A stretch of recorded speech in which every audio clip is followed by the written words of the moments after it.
pemain baru ada atau evaluasi lagi? Jadi evaluasi pasti ada, tapi tunggu di bulan Desember kan.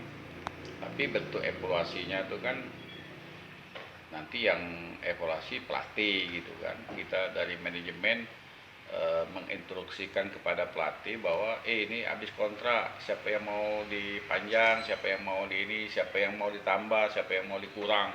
Tentu itu adalah pelatih karena dia wilayah di teknis. Nah, nanti ada pemain baru atau pemain yang dibuang itu soalnya pelatih.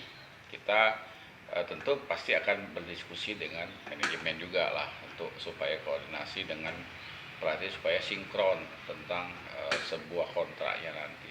Jadi artinya di bola ini biasa ada yang namanya evaluasi, ada yang pergi, ada yang datang, tapi semua itu berdasarkan dengan kontrak kita yang sepakati bersama-sama.